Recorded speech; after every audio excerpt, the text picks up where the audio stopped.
Okay, Spook Show Gravy Creature Features. We're back after we had a harrowing night last night. It was our first appearance on the Monster Channel, and we were so thrilled to be on the Monster Channel.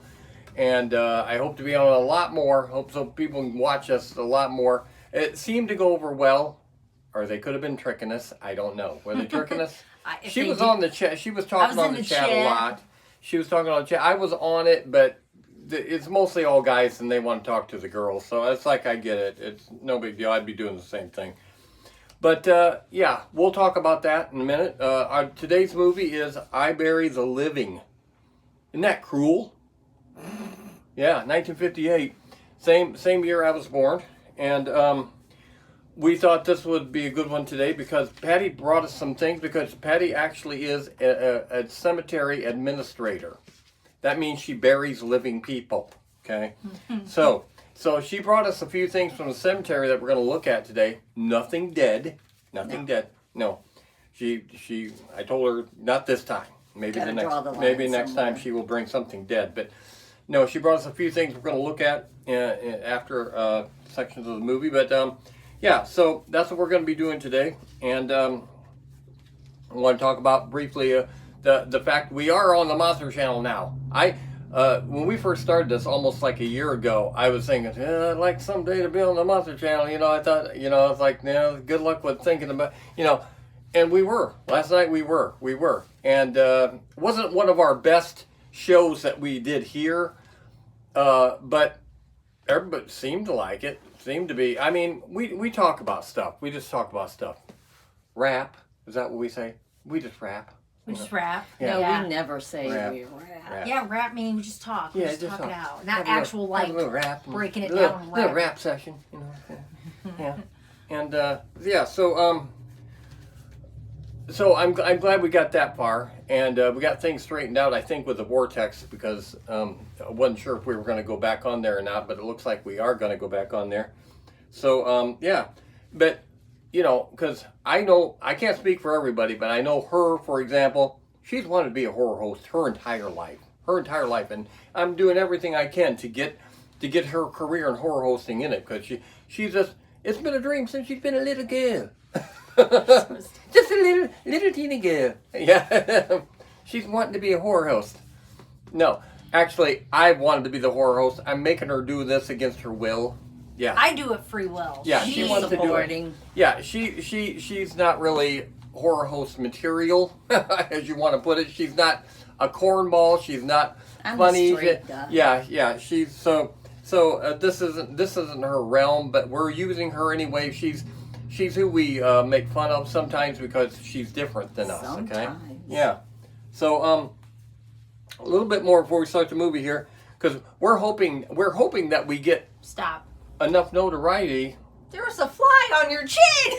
There's a fly in here? It was a gnat. It was a gnat. Gnat, I can believe. Yeah, it is gnat time. Sorry about that. It was the first day of spring yesterday. I was like, is that fuzz? And then it flew off. Not fuzz, okay. It was a gnat. It's probably from all her pounds and pounds of fruit that she brings into the house. She brings in 7 pounds of apple fruit. Apple fruit and oranges. And they were huge apples. Pears. We got pears today, people. We did, not apples, pears. Pears. Sorry. Yes, probably where that gnat came from is some pears. That's right. So, no, we're hoping to get known well enough in the horror hosting realm, just well enough. We want to have our own booth in the section at Comic-Cons around us. And we don't care if people now, don't know we've been us. to we've done Comic-Cons before, but we've been as vendors, and our booths have always been the best booth because we do Halloween. But we want to go there as horror hosts, so people will say, walk by and go, who the heck are those people? Yeah. What are they? They think they're horror hosts or something? They're not even dressed like vampires. What the heck? Or Dracula. Vampire. I mean, everybody does that. And I mean, everybody has vampire teeth, or we don't. We're just regular people with gloves on. You do have the gloves. Yeah, I do wear gloves. I really do wear gloves. He really does. It's not excessively just for the show. In weird times. Me and Mason always make fun of I'm never outside without gloves on of some sort. And yeah, so anyway, that's legitimate. But we want to have our own booth at a horror. I want to sign an autograph. Just once. Yeah. Just once. So that's what we're working towards, getting known enough in the in the horror hosting thing to where maybe a couple people won't laugh at us when they walk by our booth, you know, and say, here's the thing though. That'd be Darn Mason laughing at us as they. The thing is, we aren't characters. This show, we're not characters, so it's like, do I really want? Is it a big deal to meet these people that are that I sort of know? But it's like, but we're not dressed up. We're not characters. It's like, so what? You guys are just three people doing a horror hosting. Yes, I have, but it doesn't matter. I'm pretty great. We're not characters. I don't need to be a character we're to be great. Characters. But so you know, like I said, they're not going to put us on a shirt, okay? They're not. I already have my face on a shirt. Yes. That we got her for Christmas. That people always, it is a conversation starter. Yes, humble as can be. But yeah, so that's what our goal is. I know that's probably in the future, but we're gonna just keep putting out shows until they make us stop. Anyway, we'll go ahead and show the first section of the movie, and then we'll get back and Patty will tell us about the movie, and we have other things to talk about and other things to show. So here we go. I Bury the Living, 1958, with Richard Boone? Yes. Richard Boone. Okay, here we go.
Welcome to the Immortal Hills.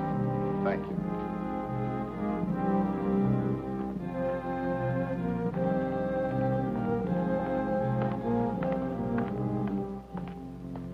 So, by way of making you feel right at home, Bobby, Mr. Chairman. Come along, sir. After you. This is your place now, you know. Of course. It isn't as if you was any stranger here, Bob. Yes, but somehow this place all looks different to me. Like I never saw it before. Well, maybe I never had to. It's cold as an icebox in here. Oh, that thing hasn't worked in years. Cement holds the wet, you know, makes the air a wee bit Christmassy. Won't bother you none once you get down to work. I'm not sworn in yet. Oh, that's only for show, sir. Now, let me see if I got the list of committee men right. First, Chairman Robert Kraft, yourself. Mr. Honiger, Treasurer, your Uncle George, Secretary, and of course Mr. Trowbridge and Mr. Bates. Making 5 in all, right? Right. You can find me at any time. My dwelling straight across the boulevard, opposite the gate. Makes it nice, living so close to my work. Now, would you like to see the sights, sir? Give the roof a chance to catch the heat. Mm-hmm. If you care to make a tour, it's a bit warmer outside. That's quite a map. Oh, yes, sir. That's a map of the entire cemetery, down to the weeest speck of dust. Here we are, and here's my shed with the row stone, and there's the gate you come in. Certainly kept it up to date. There's a new mausoleum on there already. Aye. Oh, yes, sir. This map's going to be a big help to you, Bobby. Suppose you got a customer and you want to know what ground we can show him. This is where the map comes in. One look and quick as a wink, you know who's where and what's what. It's them pins that makes it so easy. The black ones stand for the ones that is already there, and the white ones for them as has made their arrangements for the future. Now, for example, here's my place. Lovely, isn't she, Bob? There. Sun in the morning, but gets those trees to give shade in the afternoon heat. McKee, you've been on this job now 40 years, right? Aye. Well, I guess the committee's right. It's high time we retired you. Nothing to worry about. Full pension. You draw the same check every month. I'm to be paid for nothing from now on. No, you're to be paid for 40 years of devotion. And that's something. Anyone in mind to replace you? Oh, I hadn't given it much thought, sir, but, there must be plenty of young and hard-muscled tots would give the right teeth for my shoes. It's a lovely place to work. You're outside, near Mother Air. Well, let me know if you find somebody. Oh, I will. Yes, sir, that's quite a map.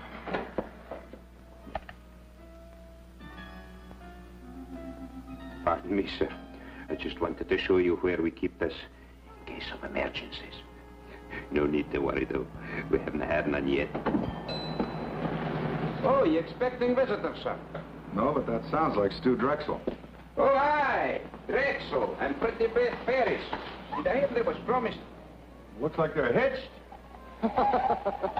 She finally caught me, Bob. Betty, many happy returns of the day. Stu, that's a great place you picked for a honeymoon. Oh, marriage has made me conservative. How about it, Mrs. D? Can I carry you over the threshold? I still don't think it's so very funny. I think it's positively awful if you really want to know the truth. Oh, Bethy, don't be that way. What's the trouble? How would you like to get a cemetery plot for a wedding gift? Now, Bethy, you know Pop never meant it for a present. It's just a formal, legal sort of thing. You see, Dad left part of my inheritance in trust for when I got married. One of the provisions was that myself and my wife had first-class accommodations here at the Immortal Hills. Doesn't cost us a cent, but we have to buy the plots before the bank will let me have the cash. You know, Dad, he never did consider me much on responsibility. He was a very smart man. Oh, aye, that he was. And though a bonny bride should have her thoughts far from doom, it's a lucky girl whose father-in-law provides from the beyond for her future. Isn't he sweet? Thanks, Scotty. Bob, give us a couple near the old man, will you? And call up Owens at the bank in the morning so I can cash a check. I don't think it's funny at all.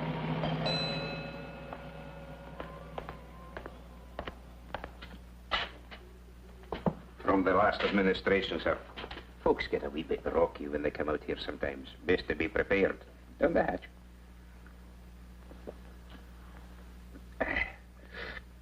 Thank you. Oh, over here. That's where the Drexel bunch is. It'll get so you'll love it out here, Bobby. It's a fine and green and lovely place. A fine place to slip away from the cares of the world. Slip away and live a wee bit.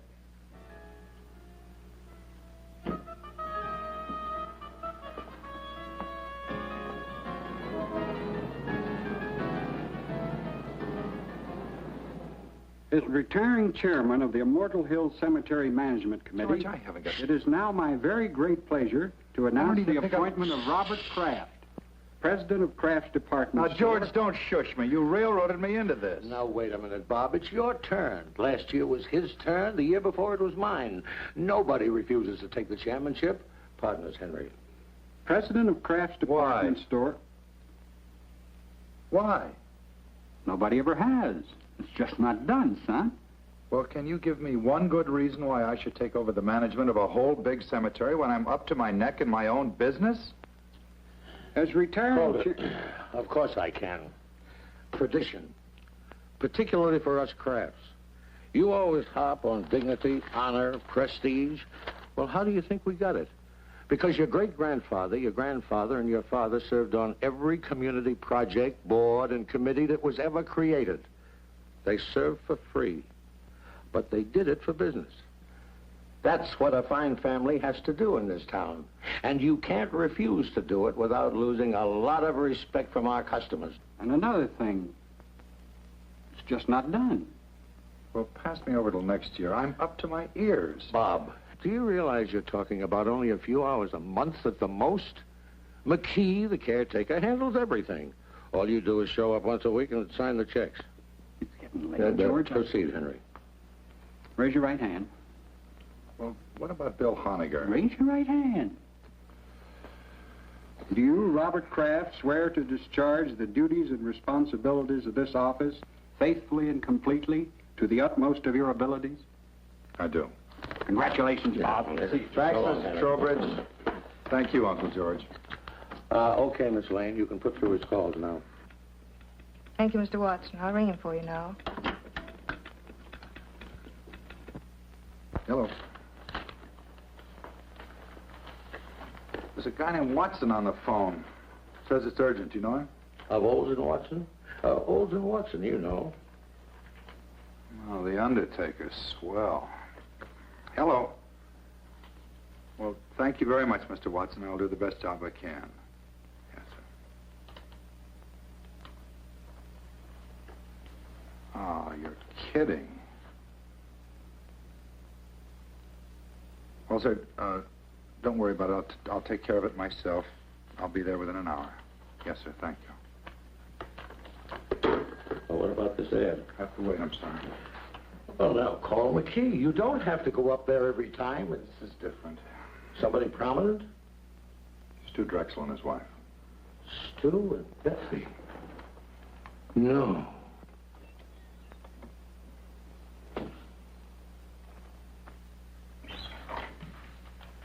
Hi.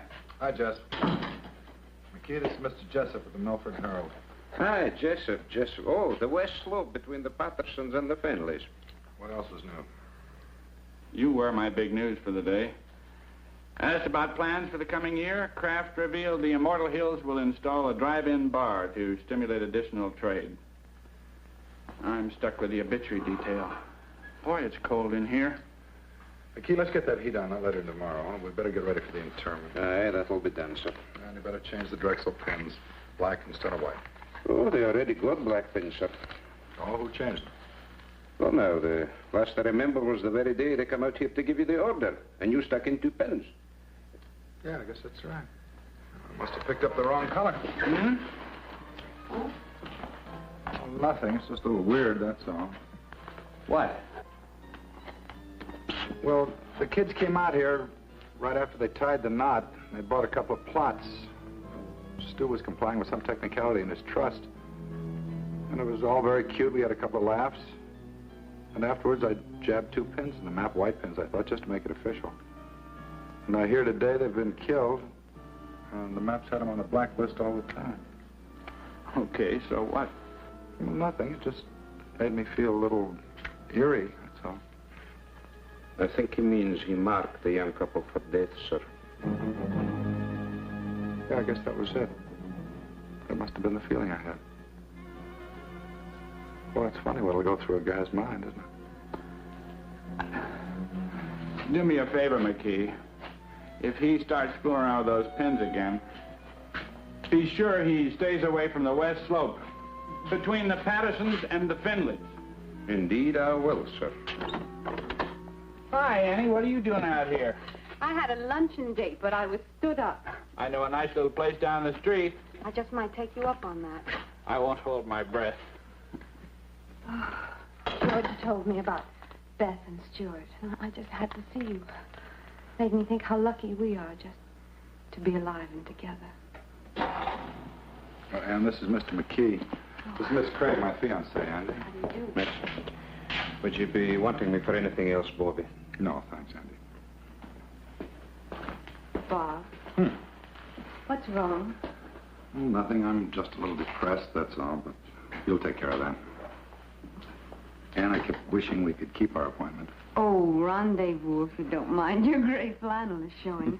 Actually, do you know what made me turn around and come here instead of going home? Mm-hmm.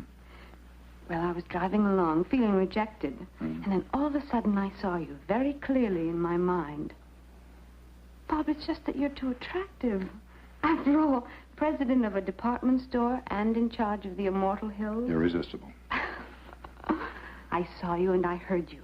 Lunchtime, Annie. That's what you said distinctly. Lunchtime, Annie. Well, I can do better than that, I hope. Oh, you did. You said, I want you. And I need you, and a whole lot of lovely things I'd be embarrassed to repeat. Yeah. You know, just about the time you were seeing me, I had you on my mind. That's amazing. No, I mean it. And I don't blame you for not wanting to repeat what I was thinking. We better go to lunch or get married. Or I can just as easily join Jess at that little spot down the road he spoke of. We regret the management does not permit exchanges once the merchandise has been purchased. Then I'll freshen up.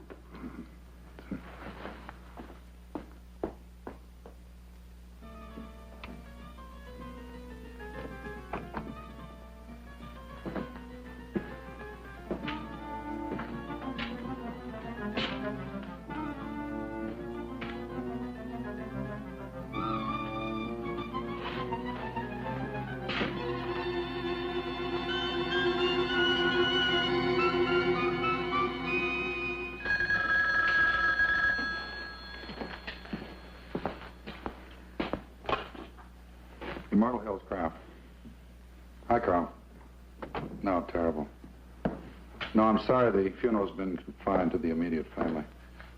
Yeah, all right, Carl. I'll see you later.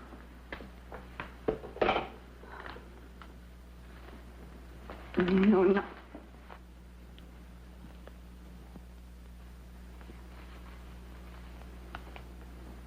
Yeah, you're right.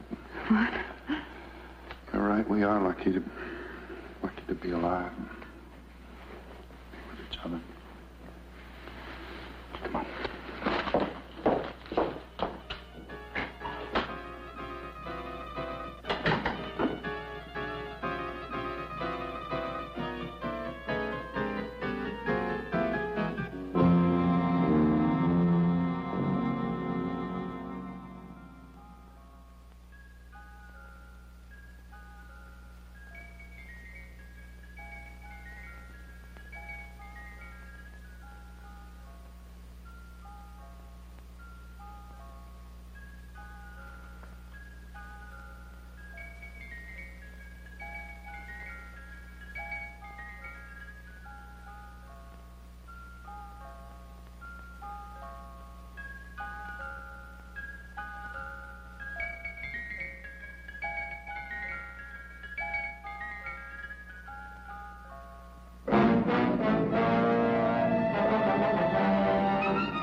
Nobody home.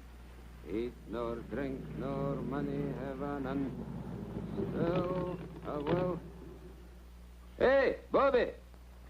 Be happy. Hey-ho. Ah, I picked the Strexel stone for glass. Fine and rich and swirly. I'm a granite fan myself. Bobby! Bobby, I've got a surprise. Found your replacement. Oh, well, no, not yet. But I'm scouting the countryside. This is far sweeter.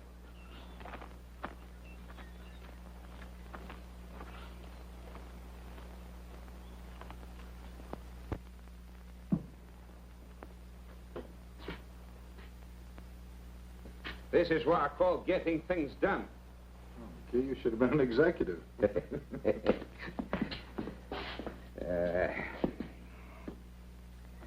Hey, best take off your coat, Bobby. You'll be getting overheated. Fairly quiet this week. Only one passing. Now, if you'll just sign these. Let's get rid of these flowers. Oh, aye, they smell a wee bit sickly. I was hoping to keep them for the burial this afternoon. We need much help? Oh, no, this is just an average funeral. They don't come like the Drexel doings every day, thank the Lord.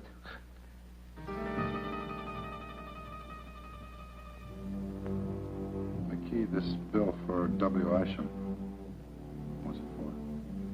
Why, he's the lad for this afternoon, Bobby. Oh, no need to look so sad. Willisham was the same age lad as me. Oh, there's something I've been meaning to tell you. Mighty queer it strikes me, Bob. I went to the map just after we got the news. They changed Willisham's pin to black. It was already black. Looks like there might be something creepy up with that map. Changing pen colors without human assistance, no less. I've changed Mr. Isham's pin, Andy. But, Bob, you haven't been here since he died. Jessup, please. I know, I changed his pin before he died, not after. Jess, it's Bob Kraft. Can you come over here right away? No, I'm at the cemetery. Okay, you just watched, or maybe you didn't. If you're on YouTube, you don't have a choice. Do you You have a say choice that on every YouTube. single time? Yes, I do, because I want people to know there is an option on YouTube. You can fast forward the movie. But we're back, and Patty's going to tell us some facts about the movie, and then we're going to talk about one more thing before we go back to the second part of the movie. So, Patty, tell us about the movie. So we have Richard Boone, who played Robert Kraft. He's best known for doing the TV show Have Gun Will Travel. And I did watch it. Which Never some of heard you of it. probably never heard of. I did watch it. It was a Western. He played in a lot of Westerns. He actually went to Stanford, which you got to be pretty freaking smart to go to Stanford. But he quit right before he would have graduated, and he became an oil rigger. Probably more money. I don't know. I'm sure they made good money. He then went into the Navy. So after the Navy, he was hired to feed lines to an actress during her audition. I thought you meant feed lions. I thought you meant actually feed her like food. Meaning he was saying the other person's lines so she could say her lines and react. Ours were better. But they didn't like the actress. They liked him. And he ended up getting a 7-year contract with Fox. And the girl got nothing. Got nothing. He did make this movie you're watching tonight at the same time he was in Have Gun Will Travel. So he was offered the Hawaii Five-0 role that Jack Lord ended up taking, the main character, just simply because he lived in Hawaii. But he turned it down. Because he didn't want to say Bookham Down? I don't know. Okay. He was Florida's cultural ambassador. What's that? I don't know. Okay. I tried to find it, and it's like, what does that even mean? He's the ambassador of culture? I don't know. And he died from complications with throat cancer. He looks like the type of guy probably that smoked nonstop. I mean, back in that era, that's what they did. Yeah, if you didn't smoke you back weren't when my cool dad if was you around, didn't smoke. You were some kind of an outcast. What do you mean? What are you talking about? We're outcasts now for We don't do anything now, but yeah, you were somewhat of an outcast in the 50s if you didn't smoke. It's like, what kind of a weird person are you? All right, moving on. Then we have Theodore Bickle, which played the character Andy McKee.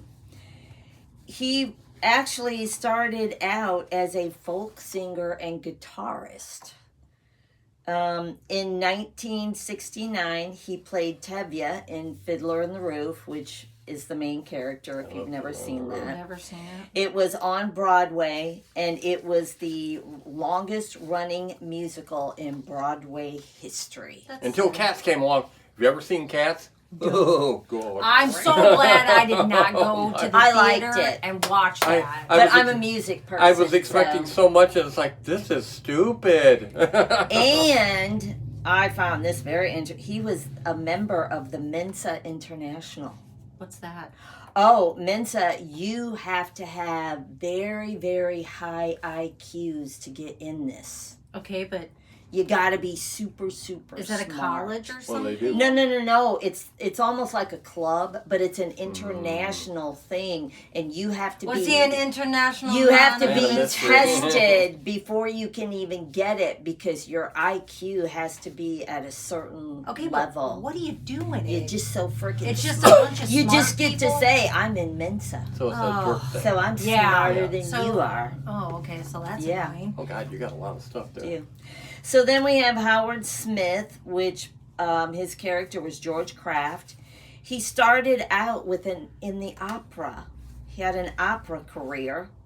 He ended up going into the military. When he got out of the military, the opera career, it just wasn't like a big thing at that moment. So he went into radio. and he was on the Collier Hour, and he made $35 doing 3 minutes Righteous on the bucks. radio. I'll say that's actually not. I wish I could make For 30. back then. What do you mean back then? Do you make $35 every 3 minutes? No, I don't. I do so not. there you go. And he was a regular on the Hazel show. Hazel. He was, what's the main guy who Hazel worked for? Her boss? Yeah. she called him something. Mr. Will? No, not Wilson. No. Mr. Anyway, he was Mr. B. Yes, he was a client of his, but Mr. he B. made regular appearances on the was show. that was a very watched show. Hazel was. It was. That's terrible. What was it, in the 50s or 60s? Probably 60s, I'm thinking. Yeah. Then we have Herbert Anderson, which plays Jess Jessup. What a name. Mm. And he was the father on Dennis the Menace. I've On read the today show, that Dennis Des the is changing Menace. her name on the show from the Des to Deza Dinkelman. Dinkler. Dinkler. Dinkler.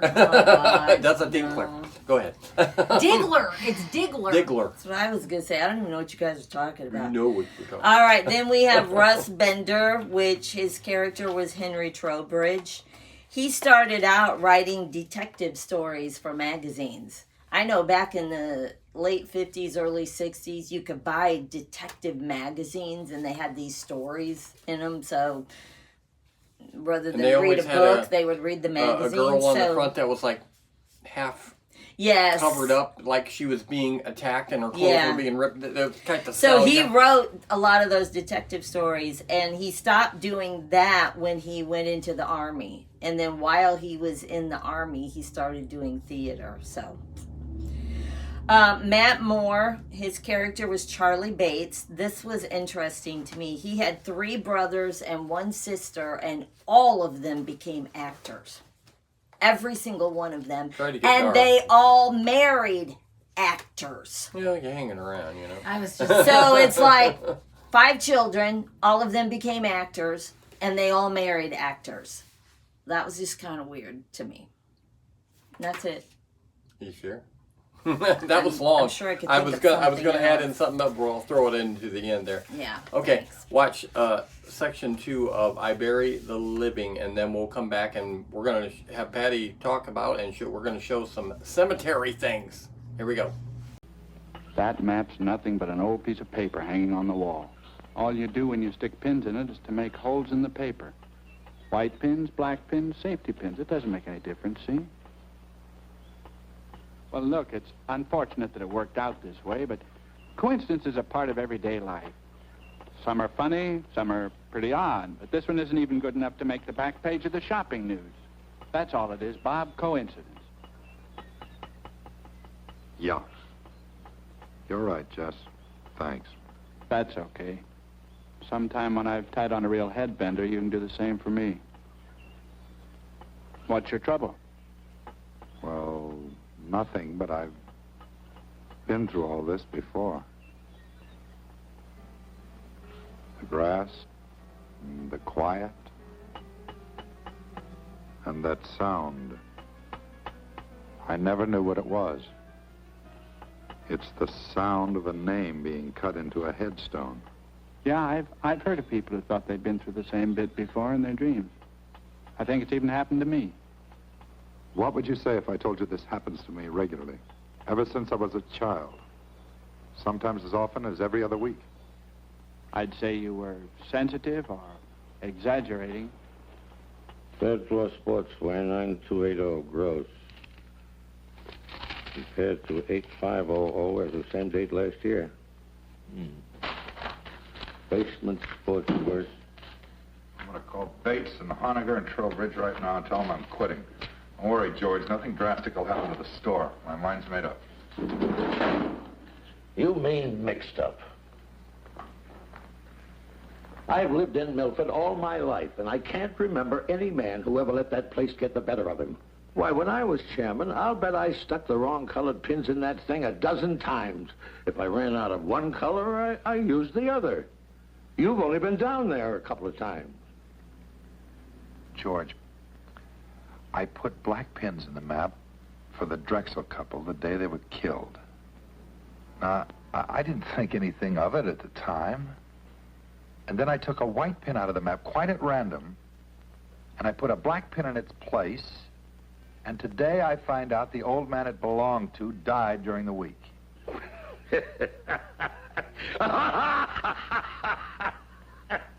Bob, that's terrible. For heaven's sake, Bob, everybody loves a ghost story. Where's your sense of humor? You don't really believe that stuff you're telling me, do you? No. But I still think I may be learning something about myself.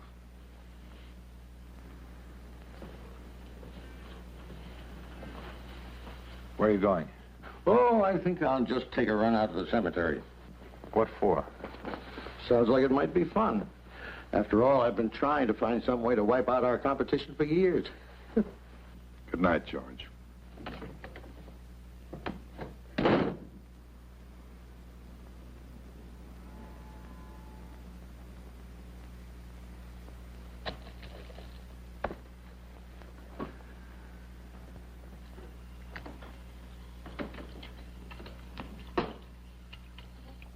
Want to take my car? All right.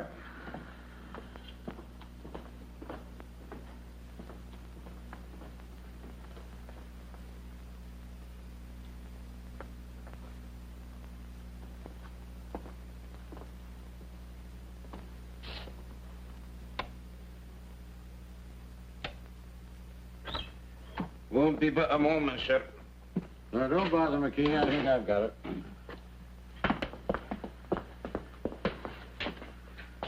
Oh, that'll be all, McKee. Is everything all right, Wilby? We'll see you later, Andy. Well, the place hasn't changed a bit since I was chairman. 2 more pins in the map. Black ones. White ones, too. Sit down and relax, Bob. I think I can get this whole thing cleared up for you. What are you going to do? I'm going to convince you that there's nothing out here for you to worry about. George, let's forget this. Bob, I said I'm just going to convince you. Well, George, suppose you took Henry Trowbridge's white pin out and put a black one in its place, and tomorrow morning he turned up dead. It's not a chance. Well, I know not a chance, but suppose by some weird coincidence it happened. Now, it's happened to me 3 times already. I deal strictly in facts, son. I don't go for this coincidence bunk. But if Henry Trowbridge even looks a little peaked tomorrow, you can resign and I'll back you up. Now, Henry Trowbridge, let me see if I remember. I just mentioned Henry as an example. Now, you're not going to use him. Well, Henry's as good a choice as anybody, considering he directly preceded you as committee chairman. Wait a minute, George. You better let me put the pin in. If you do the honors and nothing happens, it won't be quite as conclusive. By all means, let's not diverge from the established pattern. But I'll have you know, I was no slouch when it came to pinning the tail on the donkey when I was a kid. No reflection on Henry. Go ahead, Bob.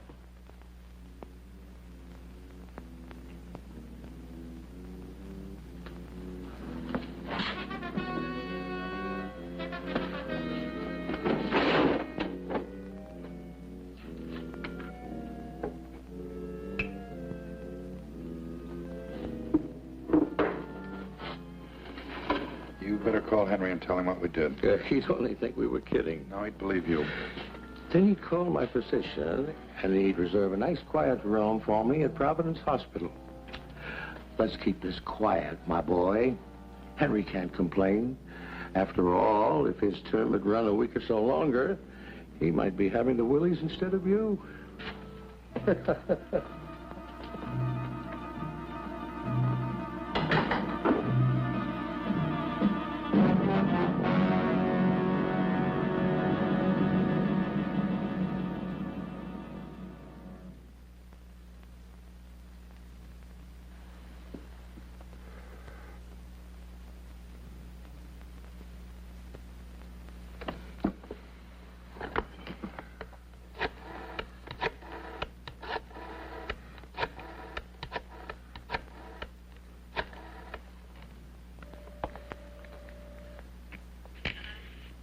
Hello, Miss Trowbridge. This is Bob Kraft. What are you doing up so late? Nothing serious. I just meant to call Henry earlier and it slipped my mind. Put him on, will you? Or if he's watching the movie and enjoying it, ask him to call me back during the commercial. No, Bob, just hold on and I'll get him. He's upstairs reading in bed, but I'm sure he's not asleep.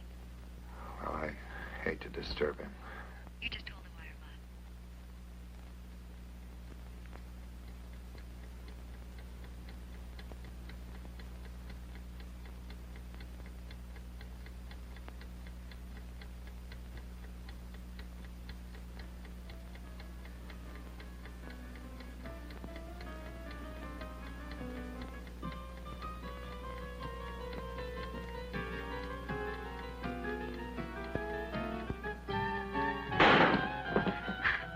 Hello, Henry?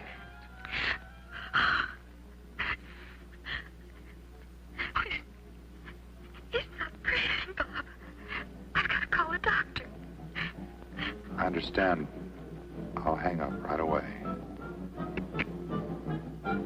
I'm terribly sorry.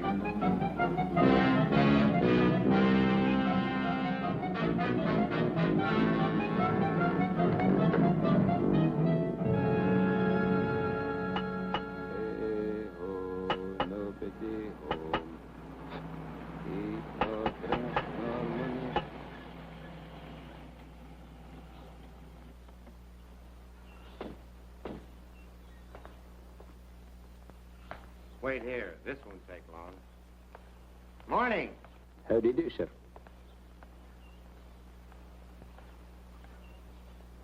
Well, I don't understand it. Jess said he'd be here in 20 minutes. Lieutenant Claiborne? So that's it, huh? Sure big enough. There are the black pins, eh? We're particularly concerned with these four. Isham and the Drexel couple, and now Trowbridge. Let me get this straight, Mr. Kraft. You say that every time you stick a black pin in the map, people turn up dead? That's right. Well, go ahead, Lieutenant. You think I'm a crackpot, and I hope you're right. I just want to prove it beyond a reasonable doubt.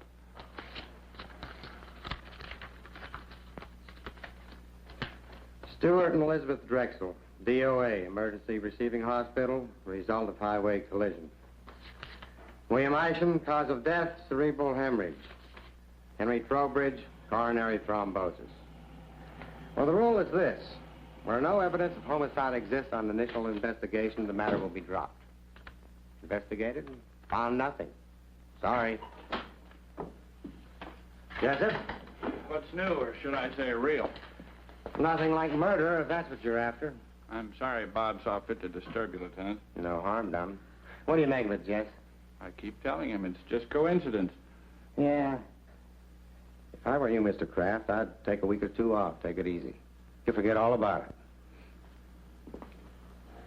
If you're going to use the story, kindly refrain from mentioning my name. I know. Lieutenant Claiborne, with an E on the end.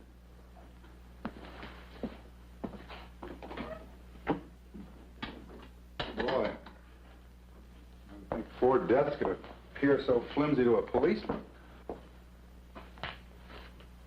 You never should have called the police. Claiborne's one of the best. Any other guy might have looked for a big, heavy book to throw at you.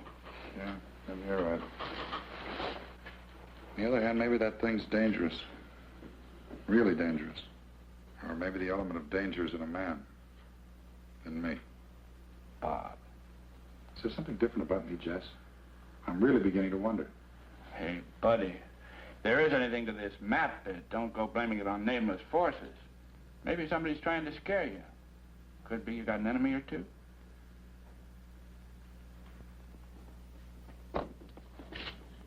Somebody using your desk, George? He came in to keep me company, darling. That was very sweet of him.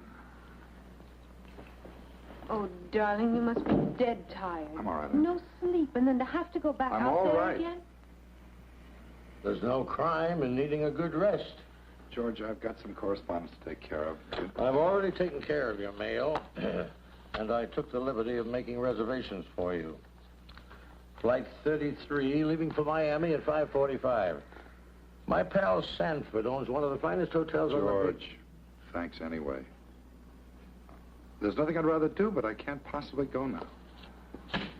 Bob, I gave you my word. If anything happened to Henry, you could resign. I talked to Charlie and Bill Honiger, and they understand completely. It's all fixed, son. The situation's changed. Until this thing's cleared up, I'm not about to resign. Oh. And when you tell the others, ask them to meet me here in my office, 7:30 tonight. Awfully short notice. The committee can't just ignore what's happened. I guess you're right. Darling, And I'm sorry, I didn't mean to snap at you. now why can't you resign? Well, because possibly something real, unreal, I don't know, is waiting to kill one of us every time I jab a black pin into that map. Bob, if you're talking about Henry Trowbridge, the poor man died of a heart attack. Heart disease is the country's #1 killer. Maybe not in Milford. Oh, Bob, you can't mean that that map is literally killing people? No, Ann, maybe it isn't the map. Well... What about the other day? You saw me, you heard me. Lunchtime, Annie, I want you, I need you. Bob, I was obviously trying to bring a little romance into our very dull and dismal lives. No, Ann, don't try to deny it. I now. do deny it. Bob, I love you. I'm not in any sort of occult thrall to you. Hey, can't you take a joke?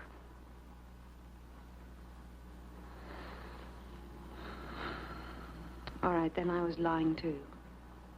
Does that bring you back to reality again?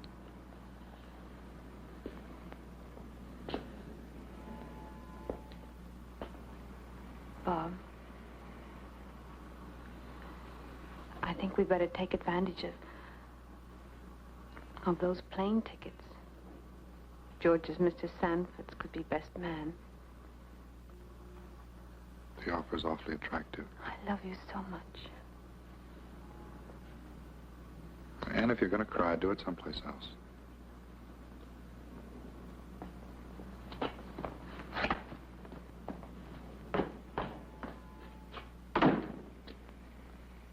Now, Bob, it's real simple.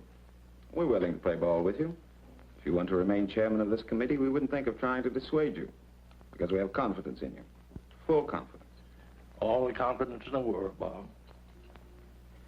Now, all we want before we break this up is a promise from you, Mr. Chairman, that before you turn in tonight, you'll go out to the cemetery. Now, let me finish. You'll go out there and change my white pin to black, and Charlie's and George's. Just as simple as that. And then go home and go right to bed. No, sir. You're not the committee, Bob. You're only our chairman, with the duty to carry out the will of the majority. We feel that you should do as Bill said, because it'll put an end to this business once and for all. Otherwise, we'll do the resigning right here and now. Well, let me sleep on it. Let's all sleep on it. I don't think you people realize what might be involved here. Motion defeated. Tonight. Well, your devotion to the principle of majority rule moves me deeply. Okay. And good night.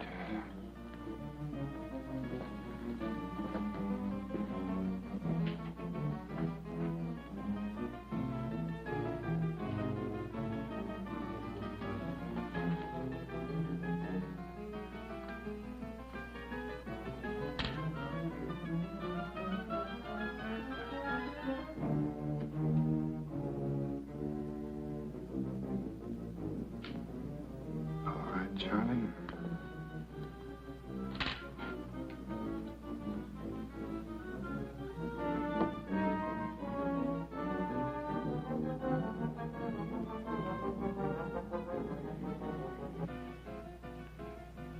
Here goes nothing, Uncle George.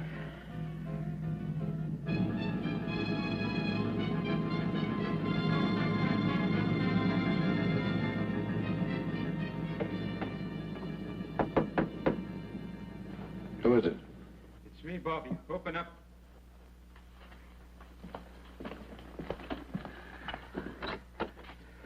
I seen your car lights from my window driving through the gate, so I come running. You needn't have bothered McKee. You put in a full day already, and I'll see you tomorrow. No. Bobby, please. Bobby, listen. When you locked and bolted this place, I said to myself, now there's a man who knows his business. That's what I said. He may not know everything what's behind it, but he knows when a thing's to be fooled with and when it's to be left alone. There's nothing to fear with a man like Bobby Kraft at the tiller. That's what I said. Well, that's fine now. You run along home and don't worry about a thing. Nothing's going to happen to you. No. Please. Bobby, lock this door again and send yourself home. Or else, who can answer for what may happen to the whole miserable lot of us? It'll have to be open sometime. If I don't do it, they'll get somebody who will. Well, good night, Andy. Good night.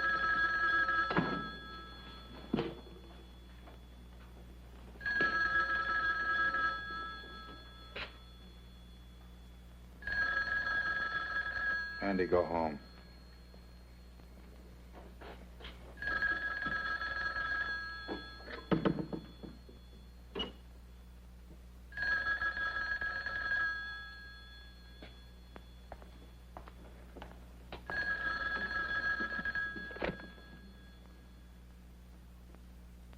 Hello?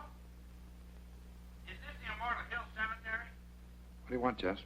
Bob? Why didn't you answer me? I've been looking all over town for you. I'm calling from your place now. What are you doing at the cottage again? Haven't you had enough for one day? Jess, I think I've done something terribly wrong. Well, Pete, what are you talking about? Well, we had a meeting of the cemetery committee after closing tonight. Bill Honegger, Charlie Bates, and George, everybody. And they voted to make me come out here to the cemetery and stick black pins in the map for each of them. Just like it was some kid's nightmare. So I did it. Jess, there's a black pin in that map for Charlie Bates and Bill Honegger and George. And if anything happens to them, to any of them, it's my fault, nobody else's. Nothing's going to happen to them, Bob. As a matter of fact, I think they did you a big favor. I've never heard of a coincidence involving 3 people dying all at once. By tomorrow at this time, this whole big worry of yours will be nothing but a lot of hot air. Yeah. Well, I hope you're right, Jess. I guess there's nothing for me to do but see this thing through. I think I'll check on him myself and see... Bob? Bob?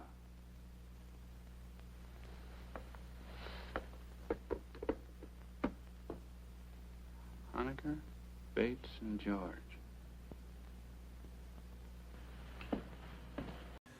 Okay, we're back, and I can honestly say we've lived in this house for, 38 years? Mm-hmm. We do have ashes of dead dogs on our mantle, but we've never had an urn in the house until I would say yesterday. nobody likes us enough to give us their ashes, so... But, Well, yeah, none of our immediate family got we'll start with the cremated. urn. That's true. And do you not want to show the... No, I was going to say any names you might see on these things, they're not real people. They're generic. fictitious. They were just put on there for us to show that this is what someone could purchase. And that's what it would look like to... Yeah. So this is an urn. This is a larger urn. Actually, how high would you say that is? Almost a foot.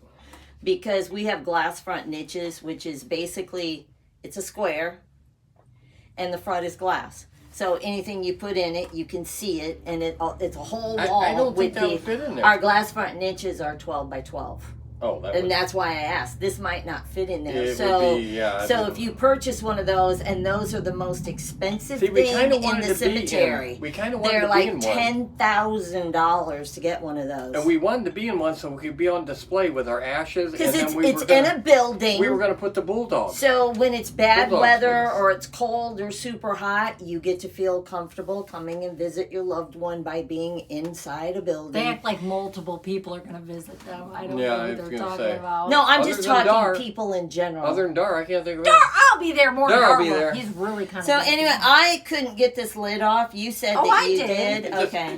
Just spin it. Yeah, I did it last night. Yeah. It just kept spinning for me. It does for a little bit. They don't want the dead person out. Okay, you got to work at it a little bit. Okay. Yeah. So anyway, And the funeral director is the one that has to put the ashes in. You can't just pour them in yourself. Yeah. Ooh. No, you don't. But these are heavy. They These don't are go kinda in there. very heavy. They don't go in there in a bag. Oh yeah, they're in a bag. They're like a little plastic bag. Just like with the dogs. The dogs are in the wooden type thing that we're going to show you here. If you're going in the ground, you wouldn't want to put one of those in a vault because you've wasted your money. Nobody's going to see it. You get an urn like that because it's going to be displayed, either in someone's home. They won't let you put that in the ground? It won't fit in a vault. What kind of a design is So that? usually when you're putting something in a vault where it's going in the ground, you do what we call a black box. It's just a small black box. Yes, not very... Now, this is another type of urn. I believe the bottom will open, but It's I'm a not box. sure. It's not really an urn. No, there's no lid. Oh, it look like it just looks like it. You have to unscrew there, and it. Oh, I didn't know lets that I already had done that ahead of time. But you can put names there, and so this is another See, our type one of bulldog urn. is in something similar to this, just a little smaller, because it's not, she's not... I had one actually yesterday that the man had made the box. Oh, that's not creepy. And put his wife's name on the front of it. Yeah. So. That's creepy. I'm sorry, that creeps me out. I get it. You can bury this, or is that not allowed either? That's a little bit. I mean, it's not that it's just not can't allowed. believe that big one in though, an it would not fit. An urn can't fit. That seems weird to me. Now I like this. You might not it. can see it. There is a name engraved on the leaf, and it's you could put their birth year and their death year, but oh, stop. Is there perfume in there? No, you can put a little bit of ashes in this. They've got some gel in there right now, but the gel will come out. You pour a little bit of the ashes in there and screw it back in. And then this sticks into the ground. Like if you've buried them into the ground. What somebody takes it to catch this it? Then, a lot of people bought these and put them in their gardens at home. So you could have your loved one's finger in there, and that's what you stuck in the... That's creepy. But, yeah. So, I like these. It's different. How much would something like this run? Oh, my God. I don't know. Probably like $400 or $500. It's crazy. It's as heavy, but it is heavy. Yeah. All the stuff is Oh really my expensive. God. Really expensive. And then the last thing, this will come... I thought you wiped these off. I did not get to that one. Okay, it's okay. Yeah, I did not. This is you have your headstone, and if you purchase the headstone with a vase, this is the type of vase. Although, this is an older vase, it's like a plastic. Now they're bronze. I mean, that's pretty thick plastic, though. But now they're bronze. And they cost a whole lot more. And so what you do is... in the winter time, you turn this upside down. You put Show it them the in bottom. the hole. Yeah. And then you can turn See, it. when we had to help out at the cemetery because they didn't have enough groundspeople, I often would have to unscrew that, pull it out, and there was like dirt, bugs, everything. Yeah. We had to get everything off of it. And then this just flip on, sits put in the flowers hole, in. and you can turn it, Turn and it it back kind in. of hooks. But people steal itself these. in. They steal them. Not the plastic Not ones. the yeah. They will steal the bronze ones. Then why didn't you guys just stick with plastic? And it wasn't available at early on. You've got No, this is early on. Oh. It's bronze that's now. They no Okay, longer now- make them in My plastic. thing is, why are they making them bronze when people don't know. steal it. Now in their work garage, their big work, they've got like a whole big bin of broken vases. Yeah. Why are they The holding mowing on to crew. Because they can scrap them. Yeah, they're worth something, but yeah. But yeah. the mowing crew can run over those and crack them, and yeah. Yeah. So but they turn upside down in a hole in the tombstone. When they place the marker in the ground, they have to dig the hole for the marker to go down into. For the vase yeah. to go into. Yeah, Or and the vase, like I said, yeah. when you pull it out, some of them hadn't been pulled out in a long time, and they were hard to pull out, and they're just, those type of certain bugs that were in the dirt and everything, and you had to had to knock it all off and clean it all because you don't have We've water had many with you. times where people have called the office and asked, hey, they go down and clean out the vase hole? Do it yourself. No, that's one of the things we will do for That you. is lazy. Is clean out the vase hole because they want to turn it upside down for the winter because you don't want to leave that up in the winter because when the snow gets in it, it freezes and People then literally it's just cannot come and hard. flip it over. People expect services. Whoa. Okay. That's it. Is that it? Yeah, we're gonna okay, you're halfway through the movie. This is section 3 of I Bury the Living, and we wanted to show you some of the stuff. I asked her to, can you bring home something concerning burying people? And that's what she scraped wasn't up a dead for me all body, of a but sudden. that's what we got. Yeah, so, okay, here we go. I Bury the Living, part 3.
Lieutenant Claiborne, please.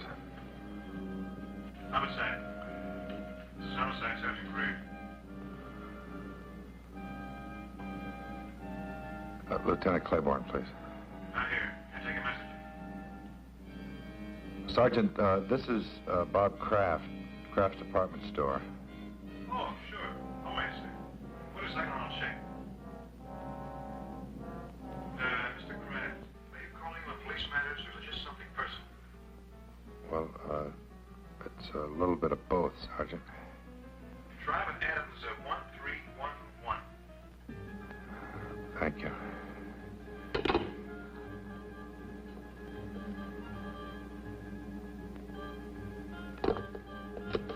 Adams 1311.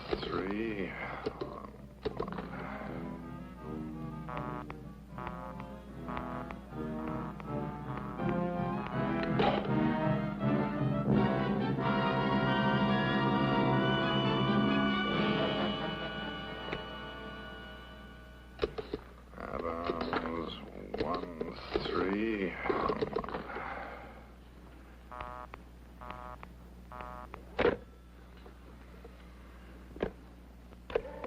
Adams 1311.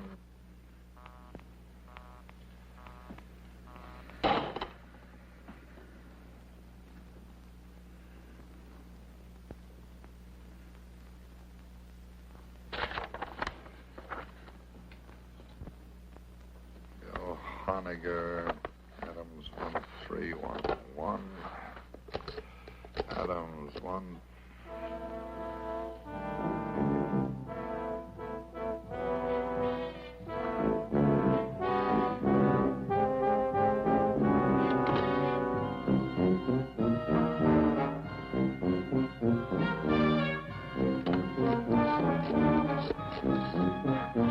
Give me a homicide. Yes, sir. Homicide. This is Bob Kraft speaking. I can't get through to that Adams number. Oh? Claiborne's at that number, and it's imperative that I speak to him right now. Well, sir, just a second, sir. I think he's reporting in and on the line. They've been trying to get you, but your line's been busy. Hang up and I'll call you back right away.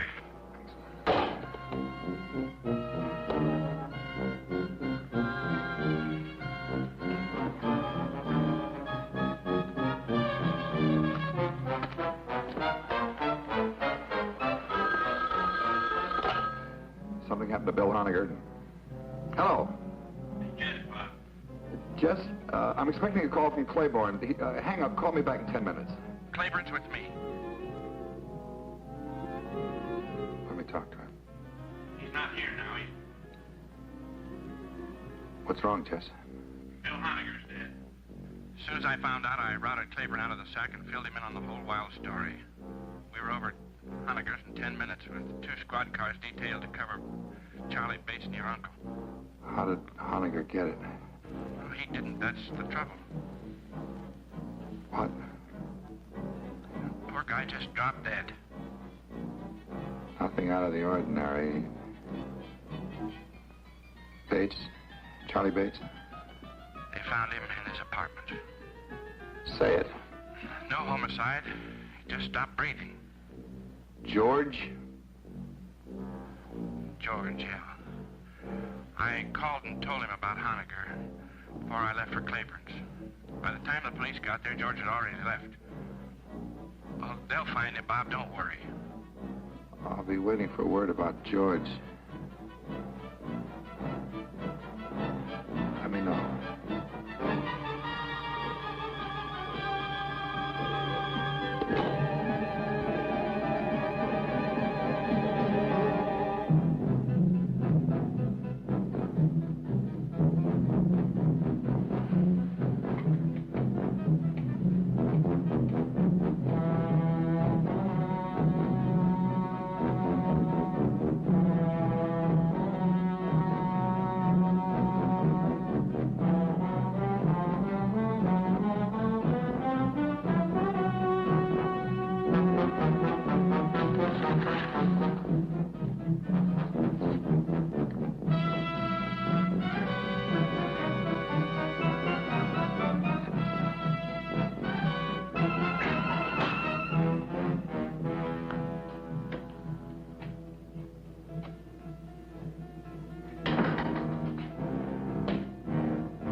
I see you followed our wishes to the letter.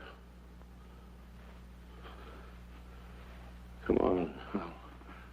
I'll drive you home before you catch pneumonia. You 3 men made a terrible contribution to this town tonight, whether you meant to or not. I'm not going anywhere, Uncle George. I'm staying right here. Well, I admit that what with Charlie and Bill going so suddenly. Charlie and Bill and Henry and Isham and Beth and Stu. Stop looking at the map. You're looking at it. I'm looking at you. We're both waiting, aren't we, Uncle George? Waiting to see if you escape. Escape dying? Nobody escapes that, my boy. The only question is how long. The only question is, does a man die in his own time or in the maps?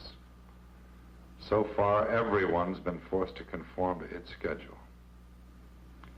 Everyone but you.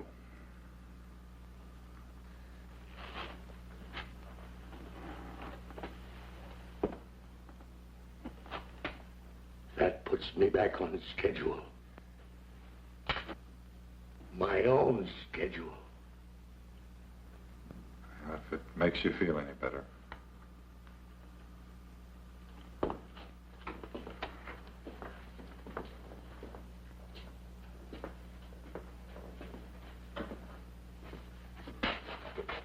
Let me tell you something, From now on, if you want to see me, you're going to have to come down to the store. I won't make another special trip on your account. The next time I see you, George, we'll both be right here.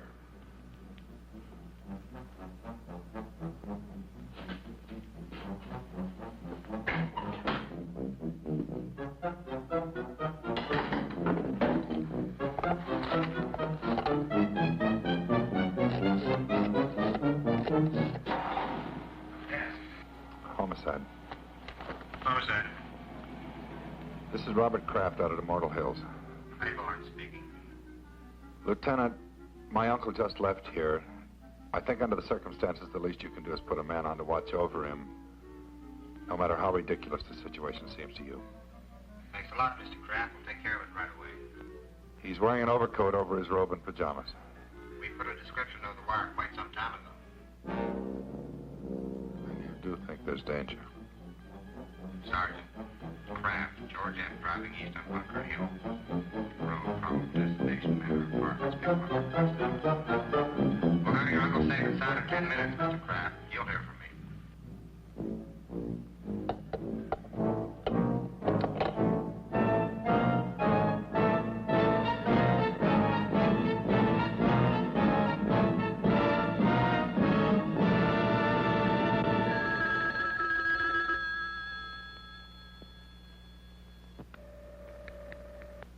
Are you sure your uncle was out there tonight? You didn't just think you saw him?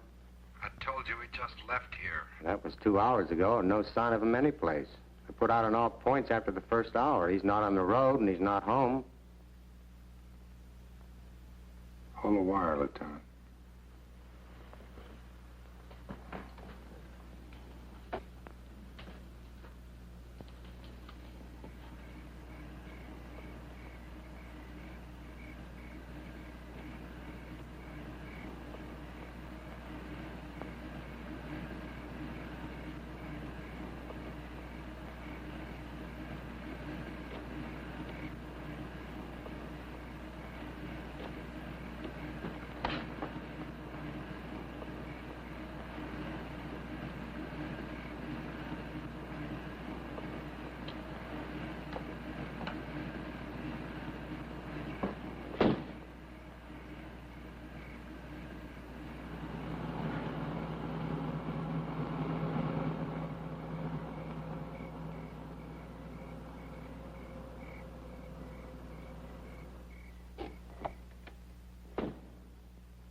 You better come out, Lieutenant.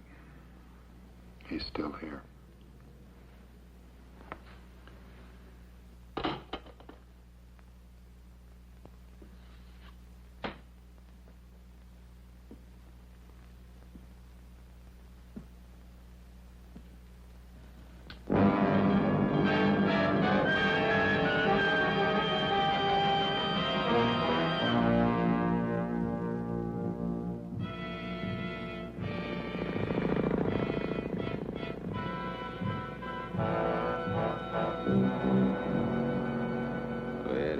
All the day, Randall, my son, where have you been all the day? Andy! Someone, I've been out hunting, mother. I've been out hunting, mother. Make my bed soft, mother. Make my bed soon, for I'm sick. Andy!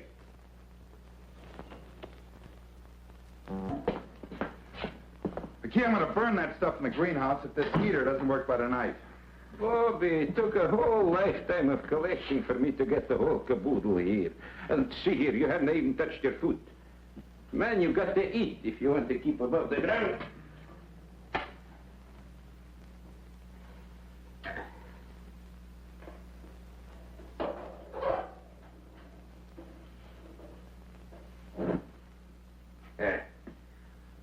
Lights for me, Bobby. Of course, I can't answer for what happens after sundown.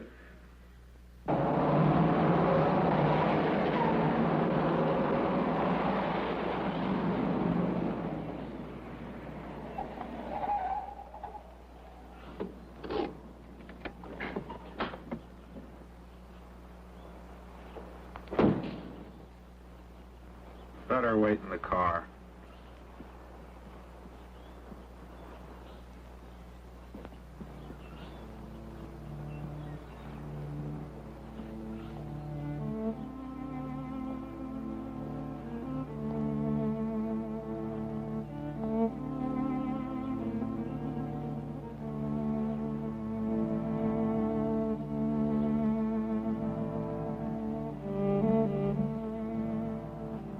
Irresistible. Aren't I crazy? Completely. I'll never change, I'm afraid. Annie, I'll see you later. Bob, please. I take it back. What? That day in the car, I did see you and I did hear you. I really did. I should never have denied it. It's all right, Annie. I'll see you later.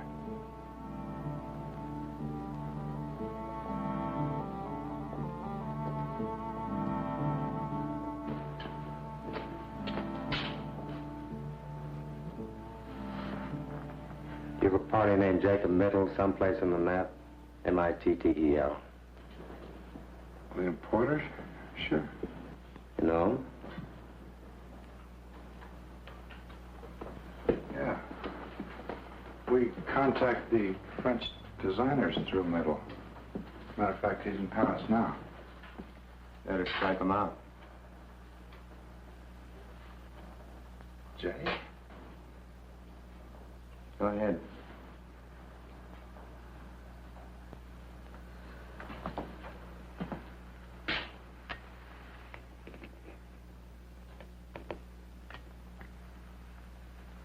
How did he die? He isn't dead. At least not yet.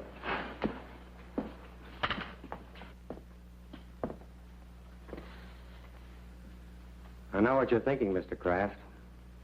You're thinking that we tricked you into killing Jacob Mittel. Well, you're 100% right, so try to relax, huh? This one's on the police. You see, Jacob Mittel's in the prime of life. No previous major illnesses, no record, life expectancy, exceptionally good. And he's in Paris with all that ocean water to protect him from this mess. Up until now, all the deaths have been confined to the local area. If it strikes somebody on another continent, then we've really found something. I knew I should have gotten rid of those pins 4 days ago. Even the map, the whole thing, out.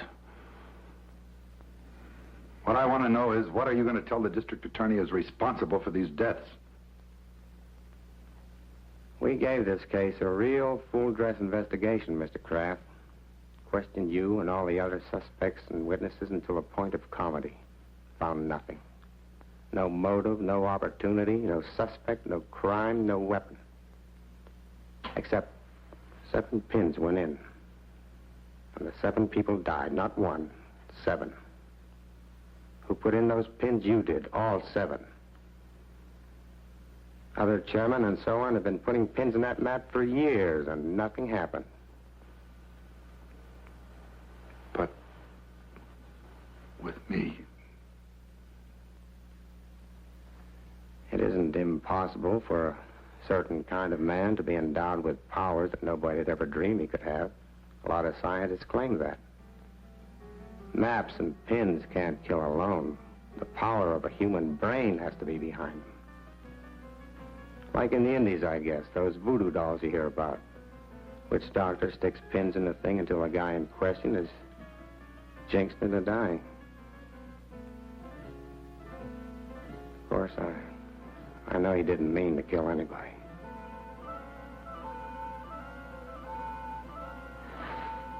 I have to get back. You'll hear from me the minute we get word.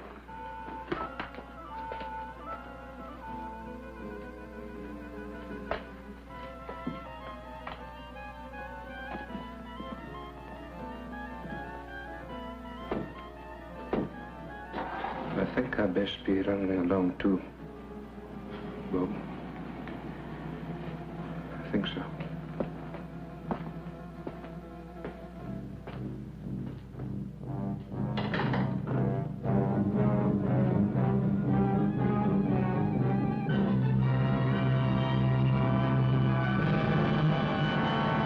Okay, from now on, each week we're going to, on section 4, this is our section 4, before we show the last part of the movie, we're going to talk about a certain movie that we have seen, that we have liked, to do with horror movies, not regular movies, like Forrest Gump, for example. No, remember when Dar was on that kick and was watching it every day? But anyway, we're going to start things off. It's kind of like a movie review, but not really. We're just talking about the movie. We're going to talk about the original Buffy the Vampire Slayer. Okay, the movie back in this one is not just straight. It's got You Drive Me Crazy on it as well. It's like a combo DVD. But yeah, Buffy the Vampire Slayer with Christy Swanson and Luke Perry. Luke Perry is no longer with us. It was kind of weird. I still don't know exactly why. Heart attack, wasn't it? I believe so. You know, should you be dying of a heart attack in your 50s? Should you? I mean, people die of heart he's attacks not in their heavy or 20s. anything, We don't know what he did. and Christy Swanson, of course, just absolutely gorgeous. And did you see her in person, like far away walking, or was it somebody else that I was thinking? Somebody else. Okay. And of course, Paul Rubens, Pee Wee Herman, that was like one of his first movies that he did totally out of character. He was. Oh, it was wonderful. Yeah. People And, still make memes about the. And kicking his foot Yeah, against best dying. Yeah.